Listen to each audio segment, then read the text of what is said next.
और इसके अंदर ही वो इलेक्ट्रिक पोटेंशियल और वो सब आ जाएगा। गैल्वेनिक सेल, ठीक है। तो सबसे पहले मैं डेफिनेशन लिखवाता हूँ कि गैल्वेनिक सेल होता क्या है, उसके बाद मैं डिटेल में इसका डायग्राम वगैरह बहुत कुछ इसमें बताने वाला हूँ, ठीक है। तो पहले मैं इसका एक डेफिनेशन लिखता हूँ। गैल्वेनिक सेल क्या होता है? ये एक इलेक्ट्रोकेमिकल सेल होता है। लिखो, galvanic cell is a electrochemical cell. Galvanic cell is an electrochemical cell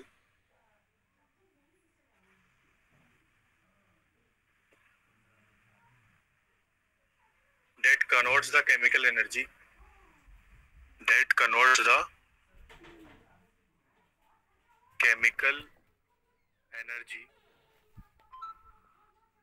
of a spontaneous reaction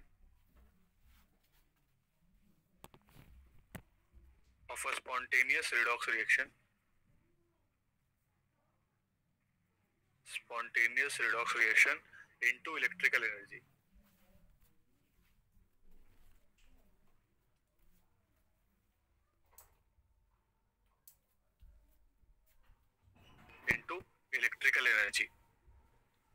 तो इलेक्ट्रोकेमिकल सेल क्या होता है? Electrochemical cell that converts the chemical energy of a spontaneous redox reaction into electrical energy, ठीक है। ये chemical energy को electrical energy में convert करता है। बैटरी भी तो यही काम करता है, सेल बैटरी वही तो बात है। उसके अंदर केमिकल्स होते हैं और उस केमिकल से फिर इलेक्ट्रिसिटी प्रोड्यूस होती है, जिससे लाइट या बल्ब जो भी है ग्लो करता है। ये बात समझ में आई? Chemical to electrical. Sir spontaneous मतलब क्या होता है? ये तो मैं तुम लोगों से पूछने वाला था, क्या होता है स्पॉन्टेनियस मतलब? इस 11th क्लास में पढ़ाया था ये, 11th क्लास 6 चैप्टर थर्मोडायनेमिक्स के अंदर। बताओ कोई स्पॉन्टेनियस क्या होता है? Spontaneous and non spontaneous chemical reactions. नहीं याद? सर अपने आप हो जाता हो। Yes sir. ऐसी केमिकल रिएक्शन, हाँ बोल बोल बोल। सर जो खुद से हो गई। एक जना बोलो कोई। इसमें में कुछ एनर्जी देने की जरूरत नहीं है, वो अपने आप काम कर ले, तो अपने आप वर्क टेक प्लेस हो जाए। ठीक है, अब बाकी एक और बच्चा बोल रहा था ना, नॉन स्पॉन्टेनियस इसका उल्टा। हाँ, नॉन स्पॉन्टेनियस का उल्टा था। एक और जना कोई बोल रहा था, वो बोलो।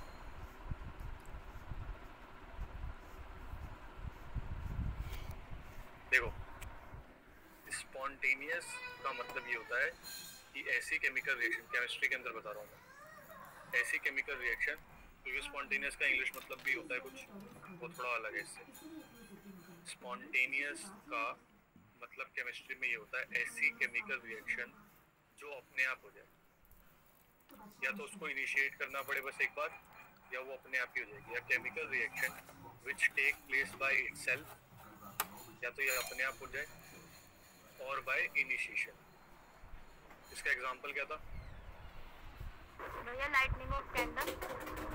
हाँ, लाइटनिंग ऑफ कैंडल।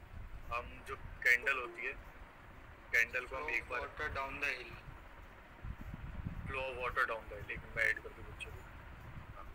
तो स्पॉन्टेनियस में हमने देखा था कि बहुत सारे एग्जांपल है। Flow of water down hill भी एक एग्जांपल हो सकता है। कैंडल है हमारे पास, तो कैंडल को हमने बस एक बार उसको जला दिया, उसके बाद तो अपने आप ही जलती रहेगी। बट नॉन स्पॉन्टेनियस एग्जांपल क्या? मान लो फैन, जो तुम्हारे घर में फैन लगा हुआ है, जब तक इलेक्ट्रिसिटी है तब तक तो मूव करेगा, जैसे ही इलेक्ट्रिसिटी गई फैन मूव करना बंद हो जाएगा। तो ये होती है नॉन स्पॉन्टेनियस केमिकल रिएक्शन, ठीक है। A reaction which does not take place by itself, it requires constant external energy, तो वो नॉन स्पॉन्टेनियस है, जिसमें कोई एक्सटर्नल नहीं चाहिए, वो तो अपना सिंपल स्पॉन्टेनियस है। कैंडल में भी तो यही है, मोम खत्म हो जाती है उसके बाद फिर कहाँ जलेगी? लेकिन मतलब जो वो तो उसका खुद का मटेरियल हुआ ना, लेकिन जो वैक्स है वो उसका खुद का है, हम थोड़ी दे रहे हैं उसे।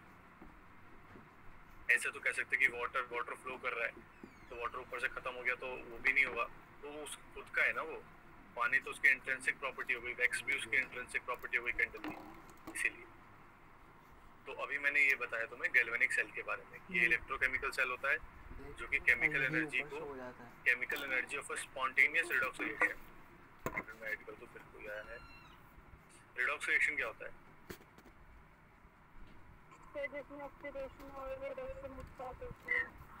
हाँ, जिसमें ऑक्सीडेशन एंड रिडक्शन दोनों एक साथ होती है। ठीक है, ये जो दो बच्चे बाद में ज्वाइन हुए, दीप्ति और निशु, मैं गैल्वेनिक सेल सबसे पहला टॉपिक ही पढ़ा रहा हूँ और मैंने सामने बस डेफिनेशन लिखी हुई है। अगर बाई चांस मैं स्क्रीन ऊपर कर दूँ तो स्क्रीनशॉट ले सकते हो अभी।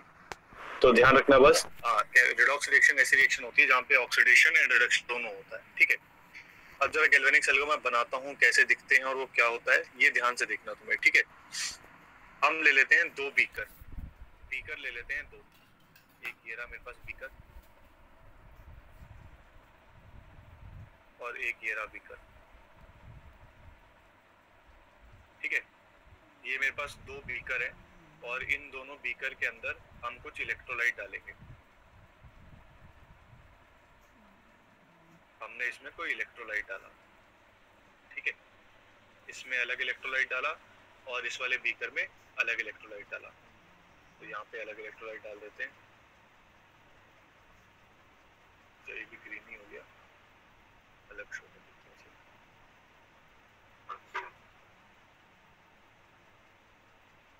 ये दो बीकर है।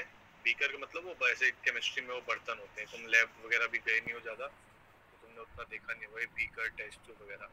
ठीक है, तो ये हमारे पास बीकर है, इसको मैं ऊपर करता हूँ थोड़ा। और इन बीकर्स के अंदर ना हमने इलेक्ट्रोड रखे हुए हैं। क्या रखे हुए हैं? इलेक्ट्रोड। ये रहा एक इलेक्ट्रोड,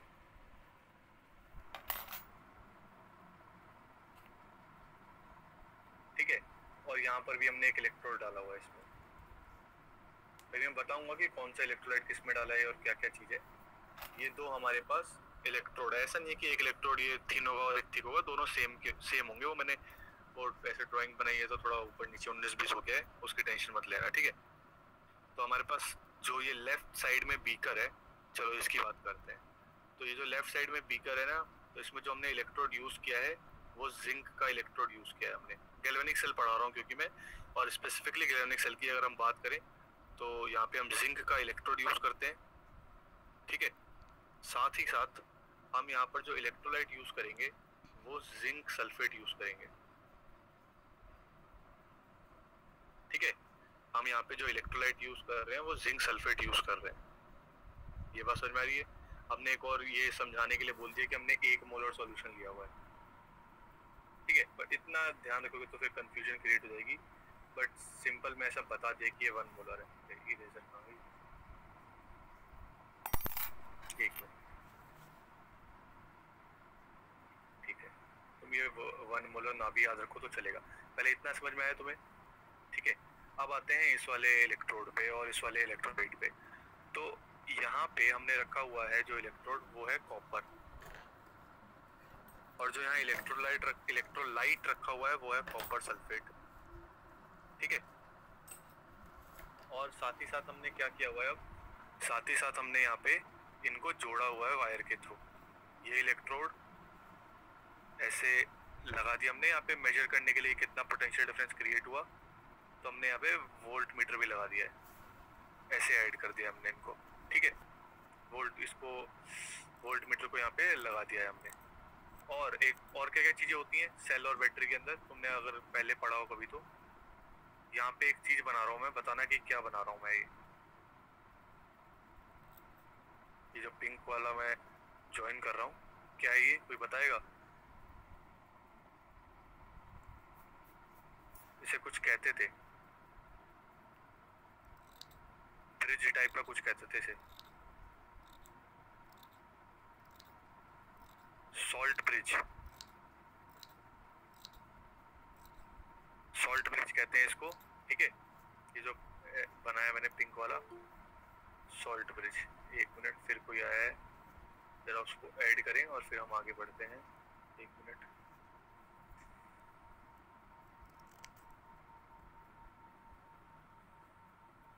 अच्छा तो देखो यहाँ पे सामने देखो तुम लोग, ये मैंने डेल सेल बनाया है यहाँ पे। तो ये जो एक इलेक्ट्रोड है लेफ्ट हैंड साइड में वो है जिंक का, और जो यहाँ पे इलेक्ट्रोलाइट है वो है जिंक सल्फेट। ये सॉल्ट ब्रिज, यहाँ वोल्ट मीटर वगैरह हमने लगा रखा है। और राइट हैंड साइड पे हमारे पास है कॉपर का इलेक्ट्रोड और नीचे है copper sulphate as an electrolyte, ठीक है। और हमें पता ही है इलेक्ट्रोड है तो कोई तो कैथोड होगा, कोई तो एनोड होगा, है ना। तो जो हमारा लेफ्ट हैंड साइड पे है ये जो हमारा लेफ्ट हैंड साइड पे है दिस इलेक्ट्रोड, ये है हमारा एनोड, ये हमारा एनोड है, ठीक है। और ये हमारा राइट हैंड साइड पे जो है हमारे पास दिस इज कैथोड, ठीक है, दिस इज कैथोड। तो एक बार तुम लोग ये बनाना जरा, और इसमें पूछो और बनाते साथ पूछते भी चलना मुझे, ये डाउट है, ये डाउट है। एक मिनट, मैंने ज्यादा जूम आउट कर दिया।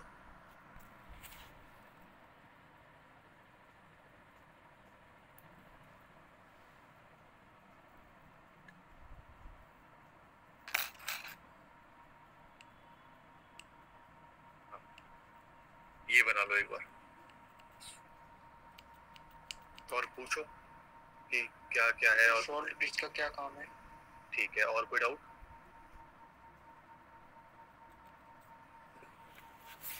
और कुछ बताओ। सॉल्ट ब्रिज तो मैं भी समझा ही देता हूँ, कोई दिक्कत नहीं उसमें। तो भैया इससे पहले वाला बता दो एक बार। अच्छा ठीक है, मैंने देखना इससे पहले मैंने कुछ नहीं कराया। इससे पहले मैं जो अभी टॉपिक पढ़ा रहा हूँ ये है डेनियल सेल, और इससे पहले बस मैंने डेनियल सेल की डेफिनेशन लिखवाई थी कि डेनियल सेल क्या होता है। डेनियल सेल होता है जो केमिकल एनर्जी को इलेक्ट्रिक एनर्जी में कन्वर्ट करता है, बस मैंने डेफिनेशन लिखवाई थी, केमिकल एनर्जी को इलेक्ट्रिक एनर्जी में कन्वर्ट करता है, ठीक है। तो मैं जब ये सब डायग्राम बना लेंगे मैं एक बार तो ऊपर स्क्रॉल करके दिखा दूंगा, ठीक है। और कुछ नहीं कराया था मैंने। अच्छा हाँ, इसने पूछा सॉल्ट ब्रिज क्या काम करता है। तो होता ही है ना कि एक तरफ से इलेक्ट्रॉन निकलेंगे, दोनों में से किसी एक तरफ से इलेक्ट्रॉन निकलेंगे, किस तरफ से निकलेंगे वो मैं भी बताऊंगा। दोनों में से किसी एक बीकर में इलेक्ट्रॉन निकलेंगे और वो इस इलेक्ट्रोड के थ्रू होते हुए आगे की तरफ जाएंगे। तो ये पूरी साइकिल चलती रहती है। लेकिन ये सॉल्ट ब्रिज क्या करता है, सॉल्ट ब्रिज इलेक्ट्रॉन्स को बैलेंस करता है। ये जो इलेक्ट्रॉन एक एंड से निकल के दूसरे एंड पे पहुंचे, फिर वो इलेक्ट्रॉन इस सॉल्ट ब्रिज के थ्रू होते हुए वापस इस वाले बीकर में आके फिर वापस मूव करते हैं। बिकॉज अगर इलेक्ट्रॉन्स मूव करेंगे तभी तो इलेक्ट्रिक करंट प्रोड्यूस होगा। इसका रीजन है I is equal to Q by T, ये तो पता है सबको, and Q is equal to plus minus NE। तो सीधी सी बात है, इलेक्ट्रिक करंट फ्लो करता है इनडायरेक्टली इलेक्ट्रिक इसके इलेक्ट्रॉन्स की वजह से। जितने इलेक्ट्रॉन्स होंगे उतना चार्ज होगा, और चार्ज अपॉन में टाइम, तो I तो होता ही है वो, ठीक है। ये बना लिया है सबने, ये मैं और मेरे को और भी कुछ बताना है इसमें। बना लिया तो बताओ। आगे क्या देखते हैं कि मतलब मैं ऐसे समझाता हूँ तुम्हें कि यहाँ पर क्या हो रहा है। इस वाले ये वाला जो बीकर है जिंक सल्फेट, और यहाँ पे जो इलेक्ट्रोड जिंक लगा हुआ है, एनोड पे क्या हो रहा है ये समझाता हूँ मैं, ठीक है। तो एनोड पे क्या हो रहा है वो लिखते हैं यहाँ पे एट एनोड। एनोड पे क्या हो रहा है उसको देखते हैं जरा कि कौन सी केमिकल रिएक्शन यहाँ पे अकर हो रही है, ठीक है। तो एनोड पे क्या हो रहा है, हमेशा एक चीज याद रखना केमिस्ट्री में, एक मैंने ट्रिक बना रखी है इसको याद करने की, ऑक्स एन, ठीक है, ऑक्स एन, और यहाँ पे लिख देते हैं एट कैथोड री, और यहाँ पे ट्रिक बना रखी है मैंने रेड कैट। हाँ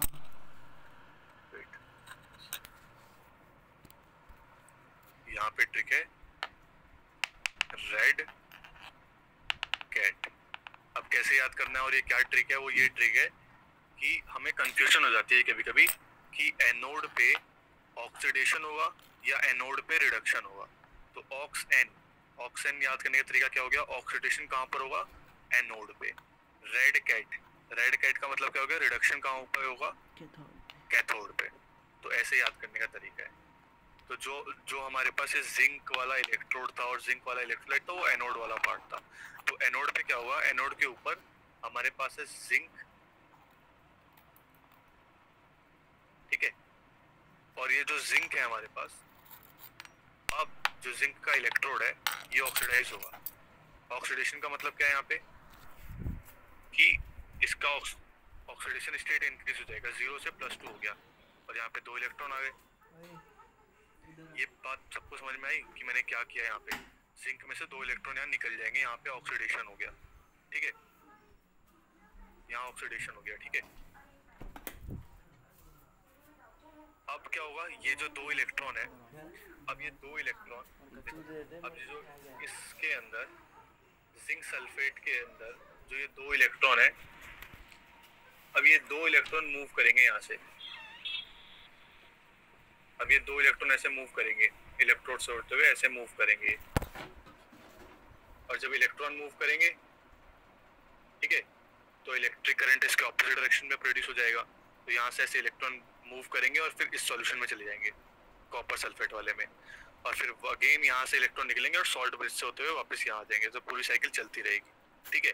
ऐसे ही सेल और बैटरी काम करता है, बट कुछ समय बाद over the period of time यहाँ पे फ्रिक्शन इतना ज़्यादा हो जाता है कि वो फिर बैटरी और सेल की वो पावर खत्म होती जाती है। बाकी तो अपन बैटरी और सेल को वापस रिचार्ज कर सकते हैं, बट ऐसा भी नहीं है कि फ़ोन की बैटरी सालों साल चल जाती है, वो भी ख़राब होने स्टार्ट हो जाती है क्योंकि फ्रिक्शन वगैरह आ जाता है उसके अंदर, ठीक है। तो ये तो हुआ हमारा एट एनोड। अब कैथोड पे देखते हैं जरा। कैथोड पे होता है रिडक्शन। रिडक्शन कैसे होता है? वहाँ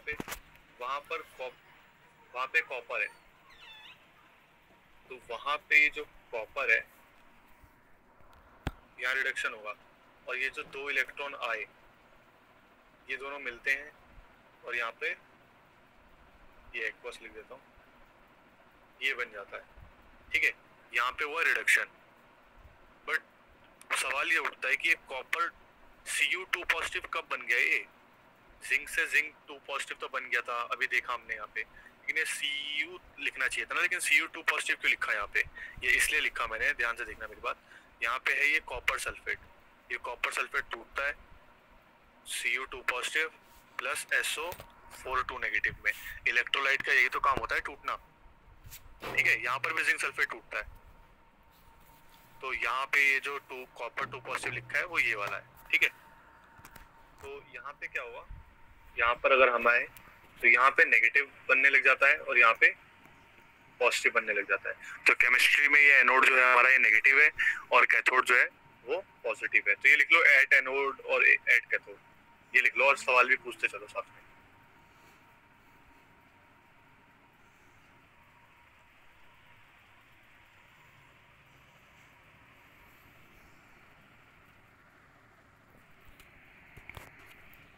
बोलो, कोई डाउट नहीं है तुम्हारा? ऊपर करना, जब लिख लेना तो मुझे बता देना। ब्रिज का फंक्शन क्या होता है?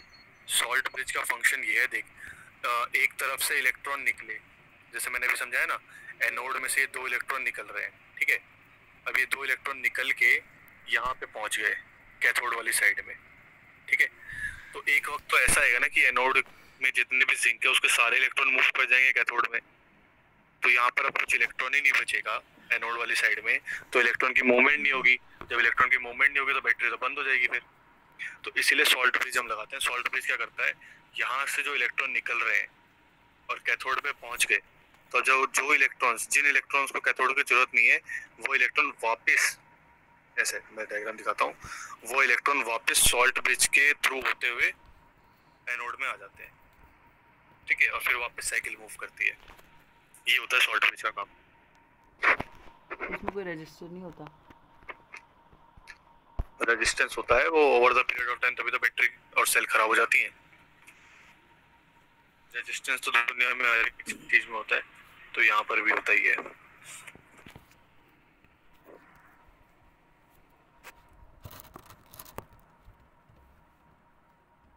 अगर अगर जेल का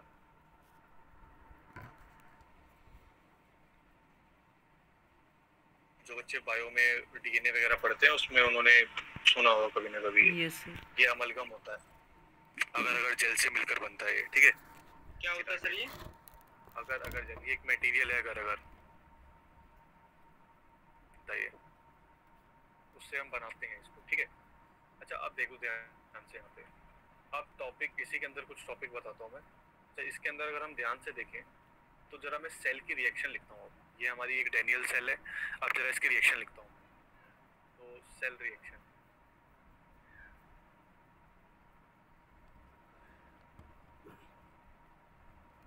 तो सेल रिएक्शन में क्या होगा, हमारे पास क्या है, दो पार्ट थे हमारे पास। एक था हमारे पास एनोड वाला और एक था हमारे पास कैथोड वाला, ठीक है।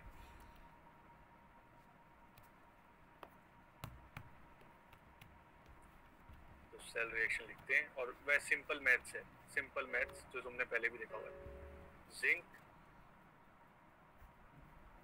से बना था अपने पास जिंक 2 पॉजिटिव, ये एक्वस प्लस में 2 इलेक्ट्रॉन निकले थे, ठीक है। ये थी एनोड पे रिएक्शन, ये था फर्स्ट हाफ। सेकेंड हाफ क्या था कि कॉपर 2 पॉजिटिव, इसमें ये 2 इलेक्ट्रॉन थे, वो ये 2 इलेक्ट्रॉन इसको मीट करते थे और यहाँ पे बना था कॉपर सॉलिड, ठीक है। अब क्या करेंगे, एलिमिनेशन मेथड अगर तुम्हें क्लास 10th का याद हो मैथ्स वाला, तो यहाँ पे हमें इन दोनों इक्वेशन को ऐड करना है, सॉल्व करना है। इन दोनों इक्वेशन को सॉल्व करना है तो रिएक्टेंट रिएक्टेंट के साथ सॉल्व होगा और प्रोडक्ट प्रोडक्ट के साथ सॉल्व होगा, ठीक है। तो इन दोनों को जब हम ऐड करेंगे, सॉल्व करेंगे इन दोनों को हम, ठीक है। तो ये सॉल्व कैसे होगा, ये इससे कट जाएगा 2 इलेक्ट्रॉन से 2 इलेक्ट्रॉन, यहाँ पे आएगा जिंक। और अगर इलेक्ट्रॉन कभी सेम ना हो ना, बाई चांस अगर क्या हो रहा है कि मान लो यहाँ पर एक ऐसा मटेरियल लगा हुआ है एनोड पे, मान लो जिंक है, तो सिर्फ जिंक अगर एक ही इलेक्ट्रॉन रिलीज करता है, ऑल्दो जिंक की ऑक्सीडेशन स्टेट 2 होती है, अगर जिंक बाई चांस सिर्फ एक ही इलेक्ट्रॉन लूज करता है, यहाँ पे 1 लिखा होता, यहाँ 2 लिखा होता, तो ऊपर वाली इक्वेशन को पूरी को 2 से मल्टीप्लाई करते हैं सेम नंबर ऑफ इलेक्ट्रॉन्स बनाने के लिए, ठीक है। ये क्लास 10th में भी हम ऐसे सवाल सॉल्व करते थे। तो यहाँ पे जिंक सॉलिड प्लस में copper 2 positive aqueous gives zinc 2 positive aqueous plus में कॉपर सॉलिड।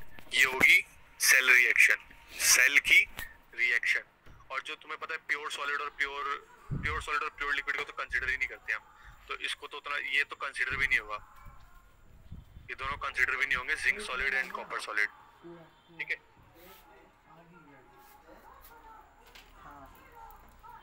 ये लिख लो एक बार, सेल रिएक्शन लिख के मेरे को बता देना कि लिख दिया, फिर मैं आगे बताऊंगा। और कोई डाउट है तो पूछ लो भी यहीं पर, ये थोड़ा कॉम्प्लेक्स टॉपिक, ये कॉम्प्लेक्स टॉपिक है। हो गया सर। ठीक है, अब एक चीज अपने को देखनी है, वो है सेल रिप्रेजेंटेशन। सर एक बार स्क्रीन नीचे कर दो। देख, ये देखना था या और ऊपर करूं मैं? अब नहीं सर, बस ये। ठीक,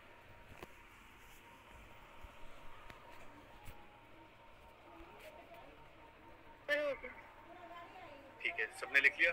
चलो, अब एक चीज होती है जिसको हम कहते हैं सेल रिप्रेजेंटेशन। सेल को रिप्रेजेंट कैसे करते हैं, इसी के अंदर का टॉपिक है वो, सेल रिप्रेजेंटेशन। ये भी बहुत इंपॉर्टेंट है क्योंकि सवाल जब आएंगे तो वो इसी फॉर्म में देगा, वो पूरी स्टेटमेंट कभी लिख के नहीं देगा, वो सवाल सिर्फ इसी फॉर्म में दे देगा कि हमारे पास एक सेल है जिसमें चीजें ऐसे दी हुई है। सेल रिप्रेजेंटेशन इसका कैसे होगा वो तुम्हें अपने आप थोड़ा समझ में आने लग जाएगा। ये होता है सेल रिप्रेजेंटेशन। क्या समझ में आया तुम्हें ये देख के कि यहाँ पर जिंक जो है, जिंक ऑक्सीडाइज हुआ है एंड कॉपर रिड्यूस हुआ है, और ये बीच में ये जो 2 लाइन दिखा रखी है, दिखा रहा है कि ये 2 अलग अलग बीकर में थे, ठीक है। या तो कह सकते हो सॉल्ट ब्रिज को शो कर रहा है। ये अलग, ये होता है एक हाफ, ये होता है अलग हाफ। यहाँ है एनोड और यहाँ है कैथोड, ठीक है। This is cell representation. ये भी लिख के बता देना, बिल्कुल लिख लिया तो।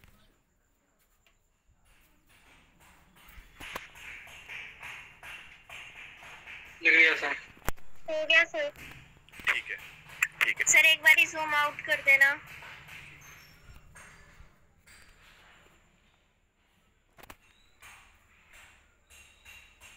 बस मैंने पूरा ही दिखाया, तो मैंने अभी तक जो भी करवाया अब देख ले।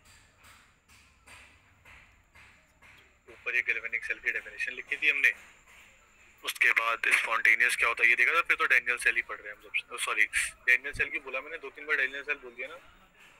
डैनियल सेल भी कुछ ऐसे ही होता है, बट गैल्वेनिक सेल है।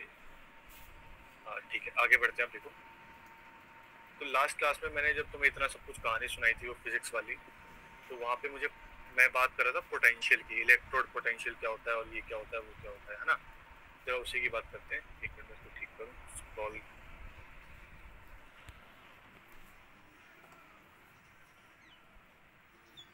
तो अब देखो, सेल रिप्रेजेंटेशन तुम्हें पता चल गया। एक चीज होती है इलेक्ट्रोड पोटेंशियल। मैसेज आया उसका? और जूम करते हैं। इलेक्ट्रोड पोटेंशियल, हमारे पास एक इलेक्ट्रोड है, ठीक है, और हमें उसका पोटेंशियल पढ़ना है कि उसका पोटेंशियल कितना है। तो ये हेडिंग डाल दो, इलेक्ट्रोड पोटेंशियल।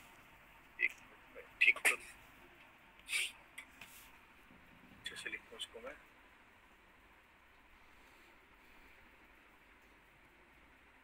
इलेक्ट्रोड पोटेंशियल,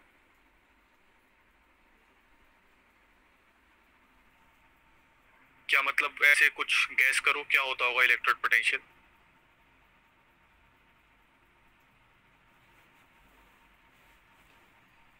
चलो अगर तुम्हें गैस नहीं करना तो मैं ऐसे समझाता हूँ तुम्हें, पहले समझाऊंगा फिर डेफिनेशन लिखूंगा। ये वाला तुमने बीकर देखा था अभी, जिसके अंदर मान लो जिंक सल्फेट था, कॉपर जिंक कुछ भी हो सकता था, मैं जिंक वाले के थ्रू समझा देता हूँ तुम्हें। ये जिंक सल्फेट था, ठीक है, और यहाँ हमने एक इलेक्ट्रोड रखा हुआ था। यहाँ हमने एक इलेक्ट्रोड रखा हुआ था, वो भी जिंक का ही इलेक्ट्रोड था। यहाँ हमने जिंक का इलेक्ट्रोड रखा हुआ है। तो इलेक्ट्रोड पोटेंशियल तुम्हें पता है क्या होता है? इलेक्ट्रोड पोटेंशियल का मतलब ये होता है the potential difference which develops between the electrolyte and the electrode. इन दोनों के बीच में जिंक और zinc sulphate, electrode and electrolyte के बीच में जो पोटेंशियल डिफरेंस क्रिएट होगा, इन दोनों के बीच में zinc and zinc sulphate, electrode and electrolyte के बीच में जो पोटेंशियल डिफरेंस क्रिएट होगा उसको कहते हैं इलेक्ट्रोड पोटेंशियल, ठीक है। तो डेफिनेशन लिखो इसकी। पोटेंशियल डिफरेंस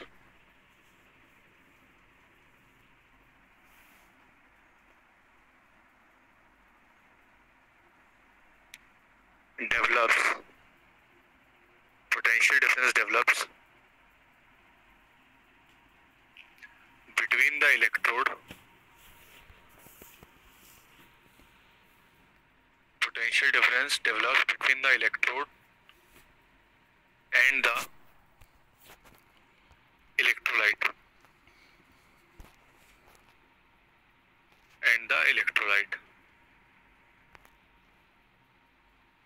ठीक है। इसे अपन कहते हैं electrode potential. The potential difference develops between the electrode and the electrolyte, इसे कहते हैं इलेक्ट्रोड पोटेंशियल। और हर एक इलेक्ट्रोड का अपना अलग अलग पोटेंशियल होता है, ठीक है। इनके बीच में अलग अलग पोटेंशियल डिफरेंस क्रिएट होता है। जिंक का अलग होगा, कॉपर का अलग होगा, हाइड्रोजन का अलग होगा, सबका अलग अलग होता है, ठीक है।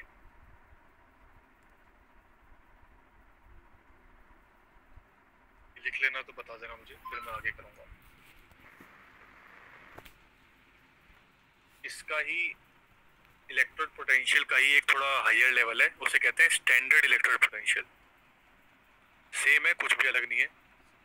जैसे होता था ना Gibbs energy, standard Gibbs energy, enthalpy of atomisation, standard enthalpy of atomisation, standard लगा देते हैं तो वहाँ पे बस हम अपने जो रिएजेंट होते हैं, रिएक्टेंट होते हैं, उनको हम 1 मोलर ले लेते हैं, ऐसे मतलब बढ़िया बढ़िया ले लेते हैं वहाँ पे, बस और कुछ फर्क नहीं होता। Standard electrode potential.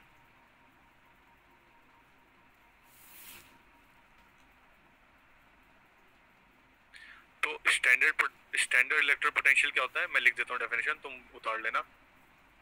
when the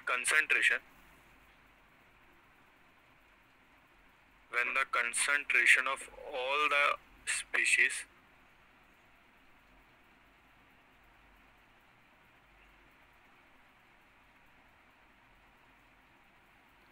involved in a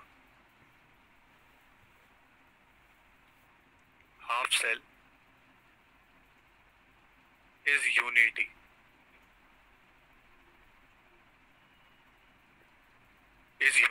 ये लाइन लिख लो और इसमें कोई डाउट है तो पूछ मेरे से।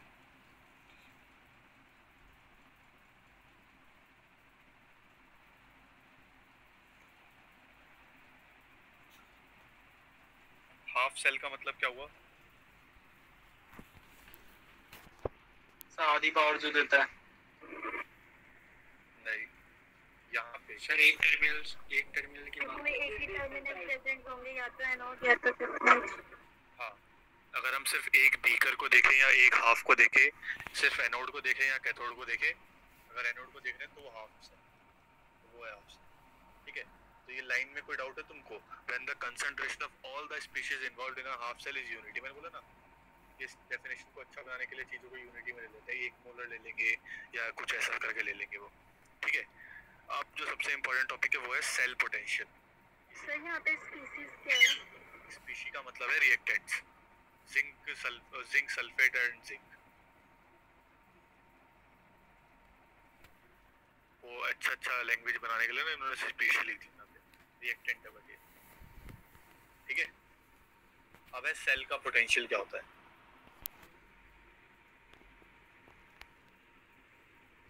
टोटल सेल का पोटेंशियल क्या होता है हमारे पास, हमने तो देख लिया कि इलेक्ट्रोड पोटेंशियल क्या होता है, बट अब देखते हैं जरा यहाँ पे। अब आओ 10th क्लास पे, ये हुआ करता था, देखो ध्यान से। अब ये हुआ करता था और ये हमारी सेल हुआ करती थी, एक पॉजिटिव और एक नेगेटिव हुआ करती थी, ये पॉजिटिव नेगेटिव टर्मिनल। अब ये पॉजिटिव यहाँ पे क्यों डेवलप हुआ है, नेगेटिव यहाँ पे क्यों डेवलप हुआ है, मैंने अभी डिटेल में ऊपर समझाया डेंजल ये गैल्वेनिक सेल के अंदर कि नेगेटिव यहाँ क्यों डेवलप हुआ है, पॉजिटिव यहाँ क्यों डेवलप हुआ है। अब ये लाइन छोटी और बड़ी के because there is a potential difference between these two also. यहाँ पे आ गया सेल रिप्रेजेंटेशन से ऊपर, हाँ ये रहा ना गैल्वेनिक सेल। हाँ देखो यहाँ देखो, तो एनोड पे नेगेटिव है, कैथोड पे पॉजिटिव है, तो इनके बीच में भी तो इलेक्ट्रोड पोटेंशियल का डिफरेंस आ गया, इनके बीच में भी तो पोटेंशियल डिफरेंस क्रिएट हो गया ना, तभी तो इलेक्ट्रॉन मूव कर रहा है नेगेटिव से इधर पॉजिटिव की तरफ। तो यही है रीजन यहाँ पे, इसीलिए एक को यहाँ पे हमने एक लाइन को बड़ा दिखाया और एक को छोटा दिखाया, बिकॉज ये इसको कहते हैं कि हम ये हायर पोटेंशियल पे है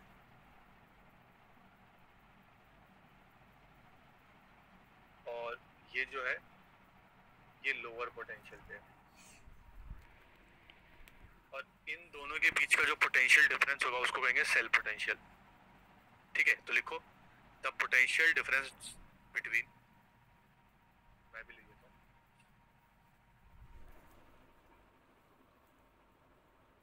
the potential difference between the two electrodes, the potential difference between two electrodes of a galvanic cell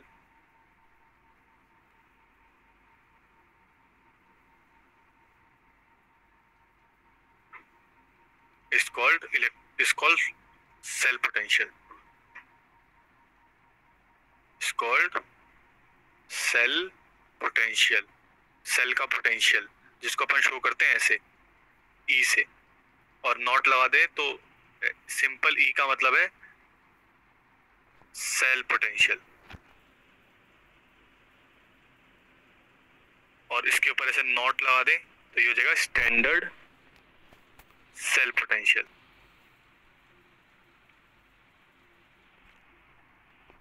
ठीक है, बताओ इसमें किसी को कोई डाउट है तो। सर आपने थीटा की तरह बनाई है, ऐसा ही होता है? अरे ऐसी नॉट बना देना, मत बना थीटा की तरह, स्टैंडर्ड सेल पोटेंशियल। ठीक है भैया एक बार नीचे कर दो, ऊपर ऊपर ना, नीचे तो लिखा ही नहीं मैंने कुछ। कहाँ पे टॉपिक बता तू कौन सा, तो मैं वहीं पहुंच जाता हूँ। ये थोड़ा ऊपर जो डायग्राम है वहाँ पे। ठीक है, मतलब ये जो मैंने बीकर वगैरह बनाए थे यहाँ पे, नहीं भैया पोटेंशियल वाला डायग्राम। पोटेंशियल, हाँ ये इलेक्ट्रोड पोटेंशियल, हाँ ये रहा। इसमें कुछ पूछना है तेरे को?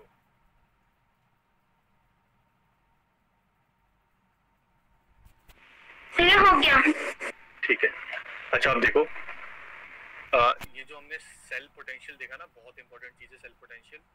और सेल्फ पोटेंशियल को हम ऐसे लिखते हैं E naught cell, E naught cell करके लिखते हैं, सेल ऐसे नीचे लिख देते हैं ई नॉट सेल, ठीक है। अच्छा लिख देता हूँ। और इसे कैलकुलेट कैसे करते हैं, क्योंकि इसी के ऊपर न्यूमेरिकल आएगा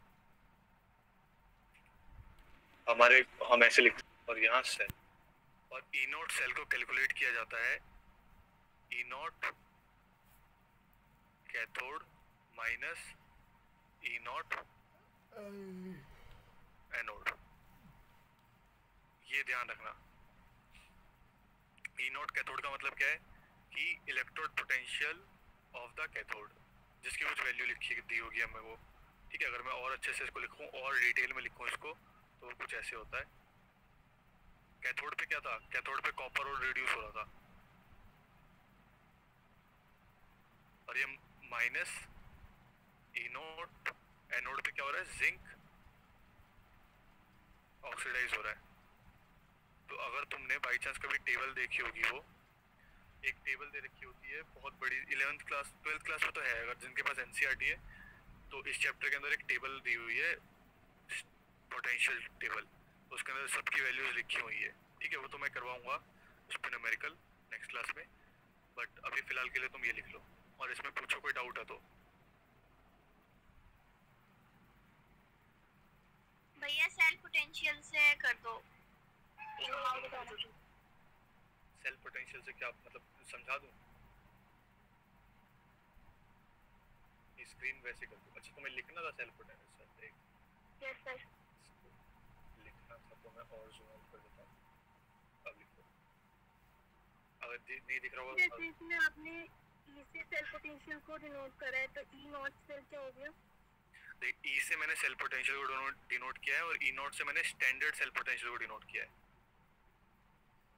सेल्फ पोटेंशियल, और उसमें अगर हम यूनिट्स मतलब बाकी जो चीज़ें इन्वॉल्व हो रही है, अगर हम उनका कहते हैं कंसंट्रेशन 1 मोलर ये सब ले ले, तो बस उसको स्टैंडर्ड सेल पोटेंशियल कह देते हैं। यही डाउट था ना, या और कुछ पूछ रही थी? नहीं सर, उसमें ठीक है सर लास्ट वाली किश एक और बार बता दो।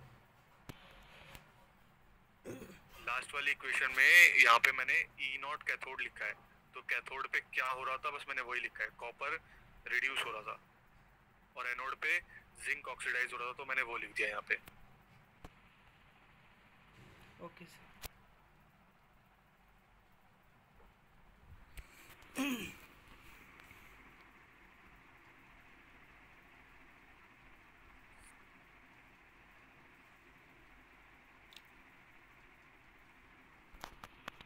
में गैल्वेनिक सेल, तो मैं ऊपर पहुंचता हूँ वापस, और गैल्वेनिक सेल एक बार वापस देख लेते हैं क्योंकि बहुत इंपॉर्टेंट था ये क्या था गैल्वेनिक सेल? जो इलेक्ट्रोकेमिकल सेल है कि जो केमिकल एनर्जी को इलेक्ट्रिक एनर्जी में कन्वर्ट करता था, स्पॉन्टेनियस रिएक्शन होती है ये, ठीक है। उसके बाद मैंने ये डायग्राम वगैरह बनाया, इसमें से देखते चलो, जहाँ जहाँ कोई भी डाउट हो तो मेरे से पूछ लेना। तो यहाँ कोई डाउट नहीं था, एनोड पे क्या हुआ, कैथोड पे क्या हुआ, ये मैंने यहाँ लिखा हुआ है, और इसी को फिर मैंने ई नॉट सेल के भी वहाँ पे लिखा हुआ है मैंने, कि जिंक से जिंक 2 पॉजिटिव बनाए, कॉपर में 2 इलेक्ट्रॉन गेन करके रिड्यूस हो गया है वो। उसके बाद मैंने सेल रिएक्शन लिखी, फिर सेल रिप्रेजेंटेशन लिखा, इलेक्ट्रोड पोटेंशियल समझाया, स्टैंडर्ड इलेक्ट्रोड पोटेंशियल समझाया, फिर सेल पोटेंशियल समझाया, ठीक है। अब दिक्कत क्या है कि मैंने तो ये तो हम गैल्वेनिक सेल पढ़ रहे थे, तो गैल्वेनिक सेल के अंदर बोला हुआ है कि तुम्हें जिंक लेना है और कॉपर लेना है, ठीक है। बट बहुत सारी सेल्स ऐसी भी होती हैं जिसमें जरूरी नहीं है कि कॉपर ही ले और जिंक ही ले, और हमें कैसे पता कि जिंक का इलेक्ट्रोड पोटेंशियल कितना है और कॉपर का इलेक्ट्रोड पोटेंशियल कितना है, ठीक है। अगर हमें कैलकुलेट करना पड़ेगा लैब में जाके, तो इसके लिए क्या कर रखा है, अपने को लैब में जाने की जरूरत नहीं है, पूरी टेबल अपने को बना के दी हुई है एनसीईआरटी के अंदर। बट तब भी उन्होंने क्या किया हुआ है, उन्होंने एक पूरी टेबल जो बनाई है, उस टेबल के अंदर एक उन्होंने रेफरेंस पॉइंट लिया है। जैसे तुमने पीएच पेपर देखा है, तो पीएच पेपर के अंदर pH 7 जो होता है वो रेफरेंस पॉइंट होता है, न्यूट्रल होता है वो। ऐसे ही इन लोगों ने जब इलेक्ट्रोड पोटेंशियल की टेबल बनाई, तो उसमें एक एलिमेंट ऐसा था वहाँ पे कि जिसका इलेक्ट्रोड पोटेंशियल की वैल्यू 0 आ रही थी, तो उन्होंने इसको रेफरेंस पॉइंट ले लिया। इसके ऊपर वाले कुछ हो गए, इसके नीचे वाले मतलब इसके ऊपर वालों को कह दिया कि रिड्यूसिंग एजेंट है, नीचे वालों को कह दिया ऑक्सीडाइजिंग एजेंट, ऐसा कुछ कह दिया इन्होंने, ठीक है। तो मैं मैं वही समझा रहा हूँ अब। तो यहाँ पर एक ही पूरे पीरियोडिक टेबल में एक ही ऐसा एलिमेंट है, एक मिनट कोई ऐड हो रहा है अब तो फायदा नहीं इसको ऐड करने का, टाइम खराब करेगा ये। और गैस कर सकते हो तुम ये व्यक्ति कौन हो सकता है? ये है हमारा फयाज, तो इसको मैं ऐड नहीं कर रहा। देखो तो यहाँ पे हमारी जो टेबल होती है उस टेबल के अंदर इस पॉइंट पे, जैसे ऊपर यहाँ पे लिखा हुआ लिथियम के बारे में कुछ लिखा हुआ वैल्यूज -2.76 ऐसे करके कुछ लिखा हुआ, यहाँ पे मान ले Fe के लिए लिखा हुआ है, कुछ भी लिखा हुआ है। बीच में एक ऐसा आता है जिसकी वैल्यू 0 होती है और वो होता है हाइड्रोजन के लिए, स्पेशल हाइड्रोजन के लिए। हाइड्रोजन हमारा रेफरेंस पॉइंट होता है यहाँ पे, ठीक है। तो टॉपिक का नाम है स्टैंडर्ड हाइड्रोजन इलेक्ट्रोड और नॉर्मल हाइड्रोजन इलेक्ट्रोड। हेडिंग डाल दो स्टैंडर्ड हाइड्रोजन इलेक्ट्रोड और नॉर्मल हाइड्रोजन इलेक्ट्रोड। मैं लिख देता हूँ।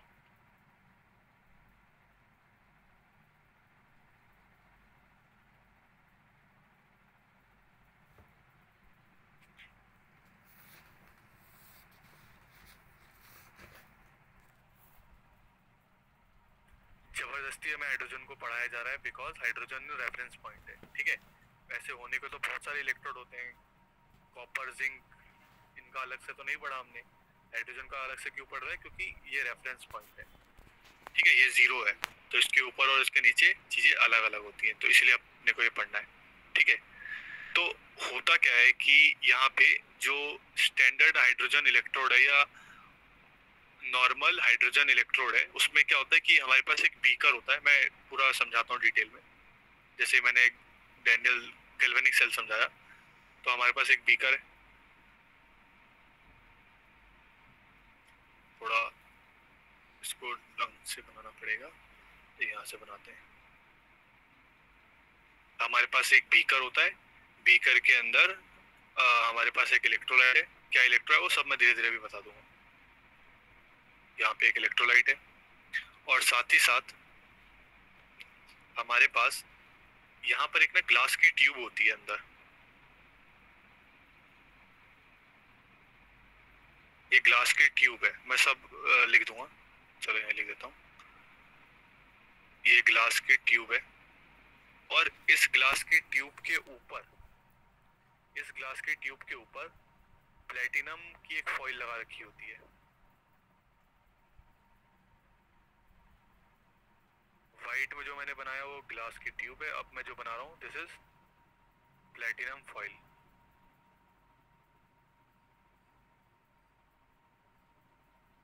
ठीक है। ये प्लेटिनम फॉइल है और इसी के अंदर एक प्लेटिनम की वायर रखते हैं हम। ये प्लेटिनम की वायर है,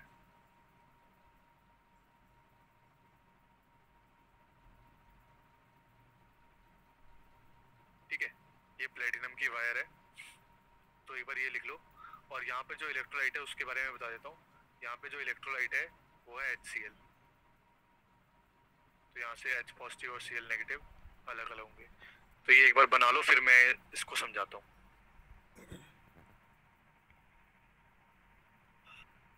तो इसमें लिखो, स्टेटमेंट लिखो, मैं लिखूंगा नहीं, मैं डिक्टेट करूंगा सर। अच्छा ठीक है, बना ले। चंचल समझ में आया ये जो मैंने आज पढ़ाया अभी? हाँ भैया। ठीक है, तो क्योंकि तूने कोई डाउट ही नहीं पूछा।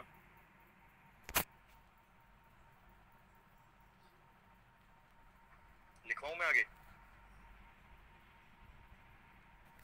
लिखो लिखो। स्टैंडर्ड हाइड्रोजन इलेक्ट्रोड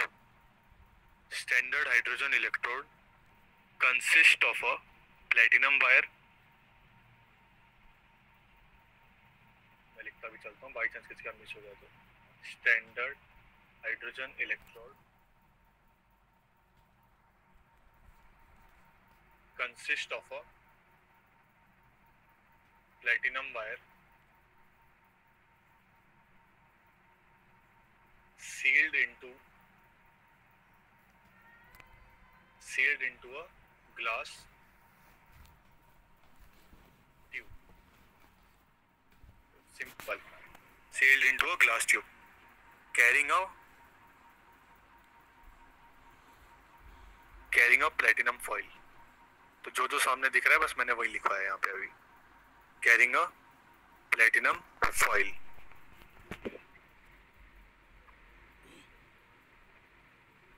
ठीक है, आगे देखते हैं. The platinum wire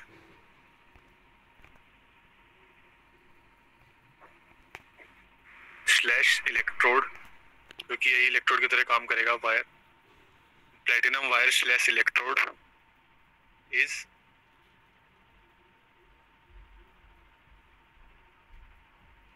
placed in a beaker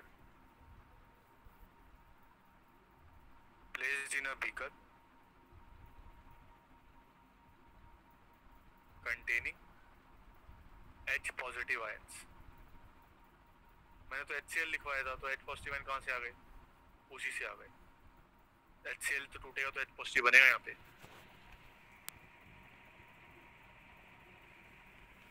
ठीक है, इसके आगे मैं लिखवाता हूँ. इसके आगे वाली लाइन बहुत इंपॉर्टेंट है. हाइड्रोजन गैस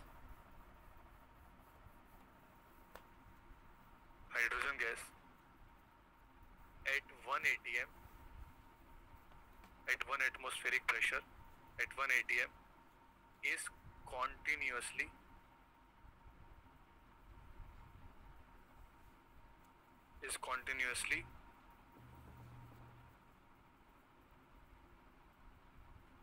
bubbled through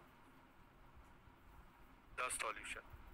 मतलब वहां से बाहर निकलेगी हाइड्रोजन गैस. कैसे? कहाँ से? यहाँ से ऐसे बाहर निकलेगी हाइड्रोजन गैस. ठीक है,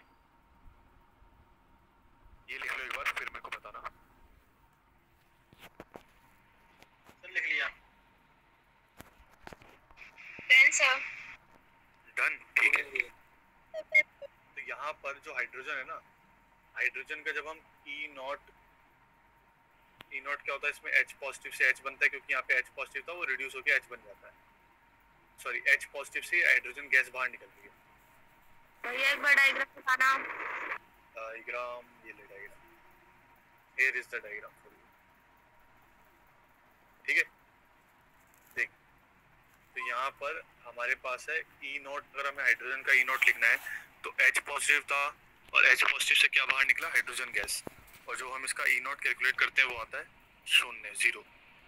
और ये होता है स्टैंडर्ड, ये होता है रेफरेंस पॉइंट है.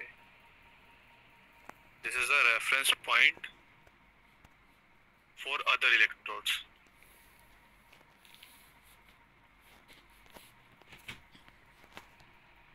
ठीक है,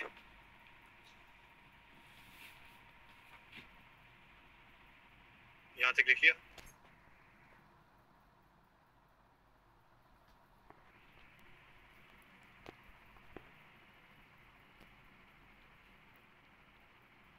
कि ये था स्टैंडर्ड हाइड्रोजन इलेक्ट्रोड. अब मुझे नया टॉपिक पढ़ा है, नर्नेस्ट इक्वेशन. वो आज नहीं, क्योंकि वो लेंथी टॉपिक है, तो अभी स्टार्ट करूंगा. तो ये सबने लिख दिया? Yes sir. अब ये हो गया. सर प्लेटिनम के अलावा कुछ और नहीं ले सकते हैं? यहाँ पे प्लेटिनम ही लेना है अपने को. इस वाले पर्टिकुलर सिचुएशन में अपने को प्लेटिनम ही लेना है. ठीक है, तो हमने आज डैनियल सेल पढ़ा, उसके बारे में डिटेल में बात करी, और फिर हमने ये पढ़ा गैल्वेनिक सेल पढ़ा था. Sir galvanic cell. हाँ, गैल्वेनिक सेल और डैनियल सेल एक ही जैसे हो गए, तो मैं बार बार कंफ्यूज होता हूँ. उसमें एक ही चीज़ है. तो अब जो मुझे पढ़ाना है वो नर्नेस्ट इक्वेशन पढ़ाना है. देख लेते हैं, नर्नेस्ट इक्वेशन पढ़ाना है मुझे. फिर कंसंट्रेशन, बहुत सारी चीज़ें इसमें कट भी गई हैं, तो ज़्यादा कुछ बाकी है नहीं. बाकी तो